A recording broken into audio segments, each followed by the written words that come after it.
Muito bem, doutor João, como é a tua leitura sobre essa situação aí dos combustíveis? Como você viu o que aconteceu ontem e o que está acontecendo hoje? Bom, vamos pontuar algumas coisas, né? Primeiro que a gente não pode ser especialista em todos os assuntos, porque agora que a gente vê que está todo mundo dando sua opinião sobre controle de combustível, Petrobras, etc. tal, não é a minha área, não é a minha especialidade, mas eu tenho algumas considerações que são importantes. Primeiro que aumentar o valor do combustível sem que ele tenha tido um aumento real é um absurdo. Você citou isso muito bem e você provavelmente é um dos poucos que tem coragem de dizer para os empresários, para o dono do posto, poxa, gente, a gente critica, a gente fala de corrupção, a gente pede ética na polícia, no negócio, na política, nos negócios, e quando a gente tem a oportunidade, a gente não é ético. Então, não é correto e é um absurdo o que foi feito. Aumentar o preço do combustível sem que houvesse necessidade, antecipando o ganho. Segundo lugar, fora essa atitude errada, esse aumento de combustível não é bom para ninguém, nem os donos de postos gostam, porque as pessoas param de utilizar os carros, param de gastar combustível. Então, isso é péssimo e isso é muito ruim. E daí vem dois aspectos importantes. A eficiência da gestão pública, que é uma coisa que a gente tem discutido muito sobre a diminuição de gasto público. Se a gente tivesse uma diminuição de gasto público, uma diminuição do investimento em coisa errada, em mordomia, uma série de coisas, nesse momento a gente poderia sim que o governo tivesse margem para que fizesse manobras para que a gente não tivesse o aumento direto quando tem uma crise internacional como essa. Então a gente tem que ter uma eficiência de gestão. Por isso que a gente sempre falou de diminuição do número de funcionários, que a gente tivesse uma máquina pública menor para que fosse mais eficiente nesse momento. A gente vê que a Petrobras, a gestão da Petrobras, não é nenhum bom exemplo de gestão nos últimos anos, vide os escândalos que a gente teve, desvios e petrolão, etc. tal. Então, esse é um aspecto. E o segundo, que é um aspecto que tem que ser considerado muito e que não adianta a gente pensar só no agora. A gente não pode mais depender tanto de petróleo. Isso é um entendimento do mundo inteiro. Inclusive, combustível para ônibus, a gente tem que sempre fazer um investimento e estimular energias renováveis, né? Carro elétrico, por exemplo, no Brasil é super caro, deveria ser mais barato. A gente deveria ter acesso a novas fontes energéticas. E o Brasil é um país continental que tem muita capacidade de geração de energia de hidrelétrica, energia eólica, que a gente tem que pensar no futuro a médio e longo prazo, senão essa dependência do petróleo vai sempre continuar e sempre a gente vai ficar refém do mercado internacional. Então o Brasil precisa pensar a médio e longo prazo numa sustentabilidade e não depender do petróleo, essa é a única solução. Agora, isso que o João falou, né? O preço de um carro elétrico é impossível, né? Porque a pessoa até pode querer, não, vou contribuir, acho que é uma boa, mas na hora de comprar o carro elétrico não compra de nenhuma hipótese, né? Porque custa 4 vezes o preço do outro, né? Claro, e deveria ser exatamente o contrário, deveria ser mais barato, né? Para que a gente pudesse estimular o uso de energias renováveis e não só por causa do ecossistema e da questão ecológica do meio ambiente, mas sim pela questão econômica. A gente está vendo agora que, e não é só o Brasil, né? A Europa, por exemplo, 100% dependente da produção de gás da Rússia. Então, nós temos essa condição no Brasil por sermos um país que tenha todas as condições de desenvolvimento próprio, né? Já somos praticamente autossustentáveis em relação ao petróleo, produzimos 85% do nosso petróleo e mesmo assim temos esse vínculo com o mercado internacional. Agora, se as pessoas estão falando muito sobre o governo deve subsidiar ou não, se essa conta não vier para o nosso bolso e o governo tiver eficiência na gestão e não aumentar impostos, porque não adianta nada não deixar a gasolina aumentar, mas aumentar imposto se tira de um lado e se melhora de um lado e tira do outro, aí não adianta.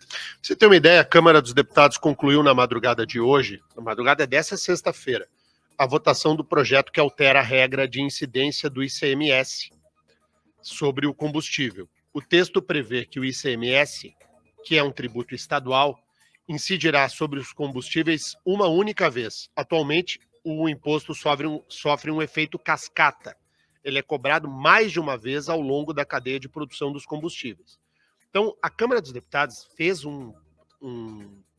aprovou um projeto importantíssimo. Importantíssimo. Esse projeto já havia sido aprovado pelo Senado e esse projeto agora está para a sanção do presidente. O presidente Bolsonaro deve sancionar esse projeto ainda hoje, para que ele entre em vigor. A Petrobras poderia ter tido sensibilidade de segurar o aumento para depois da sanção desse projeto. Por quê? Porque isso daqui forçaria, em tese, uma redução no valor do preço cobrado na bomba.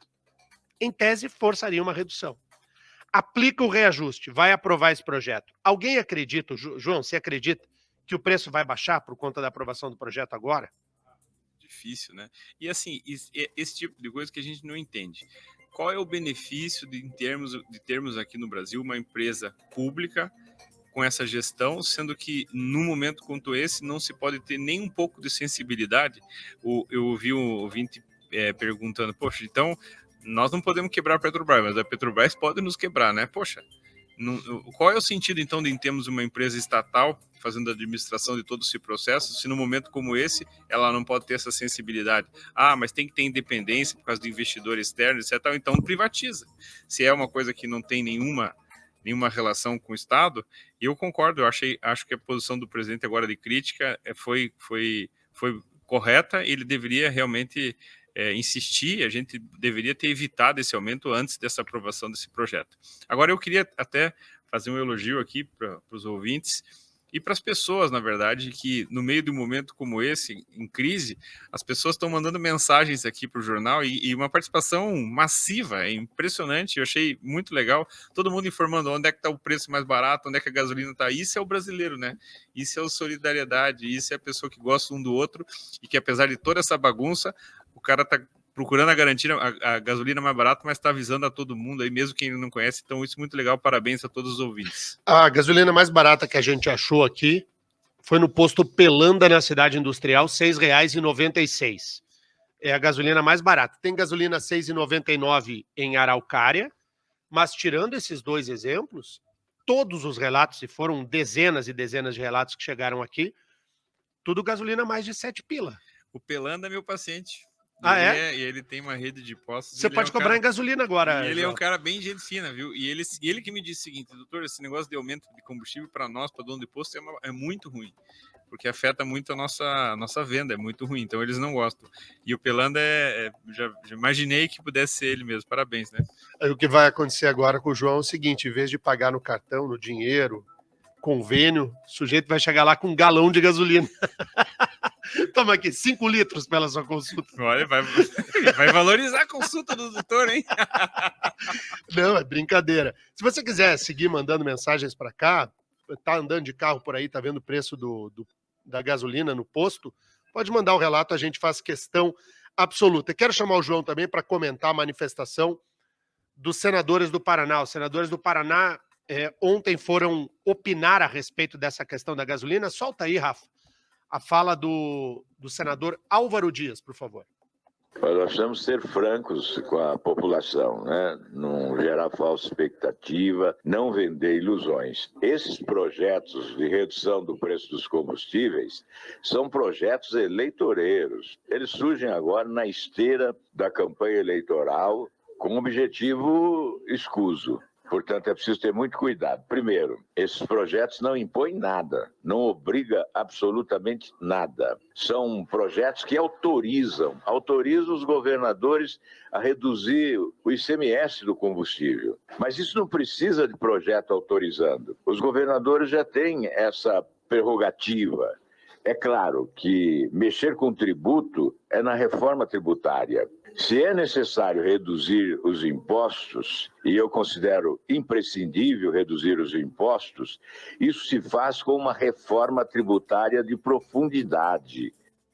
Então veja o que diz o senador Álvaro Dias. O senador Álvaro fala duas coisas. Primeiro, esses projetos autorizadores, então o Congresso vai lá, autoriza os governadores a baixar o ICMS. Não precisa projeto federal, lei federal para autorizar quem quer que seja. Aliás, esse projeto de lei seria inconstitucional já de largada. Projeto autorizativo viola a Constituição, isso é pacífico, o Supremo Tribunal Federal já disse que não cabe. Segundo, ou nós enfrentamos o tema com uma reforma tributária de verdade, ou não adianta. Só que haverá reforma tributária em ano eleitoral? Não haverá, né, João? Impossível, não tem base para isso, não tem nem chance nenhuma de ocorrer isso agora. Eu respeito a fala do senador, mas esse é um problema prático que a gente precisa discutir e tentar achar uma solução, né? Eu entendo muito a postura, acho louvável, mas e aí?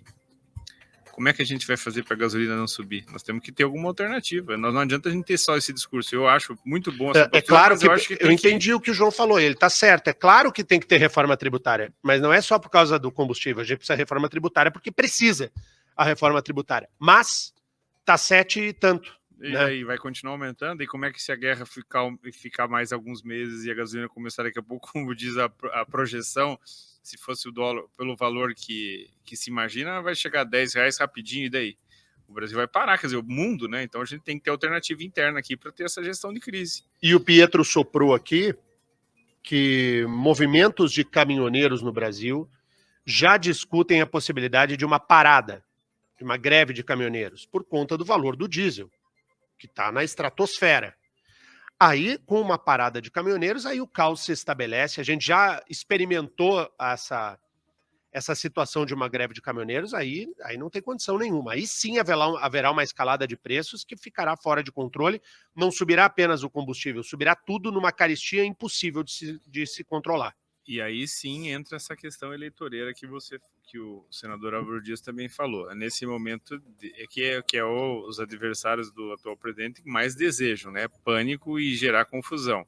E eu até ouvi você dizendo no começo do jornal que estava acompanhando sobre essa questão econômica, que é o que vai decidir a eleição. O tema é economia, o tema vai ser bem-estar, o tema vai ser poder de compra, o tema vai ser emprego, o tema vai ser inflação, e isso é um perigo muito grande, e essa discussão abre espaço justamente para o populismo e para aquele discurso, na minha época a tua vida era melhor. Isso.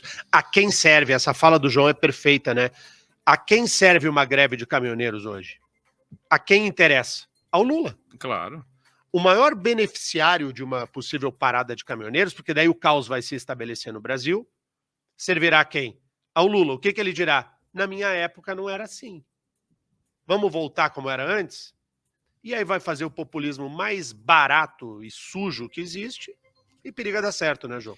Ontem eu estava escutando a entrevista do Guedes, o ministro da Economia. Eu tenho uma série de ressalvas porque o Guedes entrou com uma agenda muito liberal e, na verdade, não implementou praticamente nada dessa agenda liberal, etc. Mas uma coisa que ele disse ontem é verdade, né? Esse governo atual está enfrentando algo inimaginável, né? A começar pela pandemia, né? Hoje a gente completa 2 anos da pandemia. Agora, uma guerra. Quantos anos a gente não tinha uma guerra num território europeu assim de uma maneira absolutamente aberta e franca? Então, o governo está enfrentando realmente uma situação absolutamente inusitada, né? A despeito de algumas falhas óbvias e gritantes do atual presidente, principalmente de algumas posturas, não está sendo fácil para ninguém ser presidente da República nessa época do mundo, viu?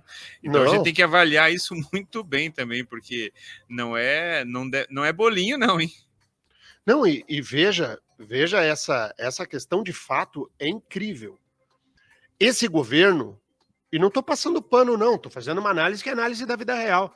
Esse governo enfrentou uma pandemia, que é um negócio, não tem como piorar, com milhares de mortes, quebra da economia, uma guerra e uma crise interna sem precedentes. E o governo vai ainda. Né? E está enfrentando ele próprio, né? Porque é um governo que é ineficiente também por uma série de erros e uma composição do seu governo, essa questão da aproximação com o Centrão e tudo mais, né? A gente não pode também passar pano como você está dizendo, né? Mas realmente é uma dificuldade muito grande. E eu assisti a entrevista do Guedes ontem e achei que foi muito inteligente da parte dele de jogar esse crédito também para o brasileiro, né? Que é resiliente, que apesar de tudo enfrenta, apesar do atraso da vacina, depois foi lá e se vacinou, temos quase 90% da população já vacinada com a primeira dose, inclusive uma notícia importante que 50% das crianças acima de 5 anos já tomaram a primeira dose, então essa resistência da vacinação infantil já está sendo vencida.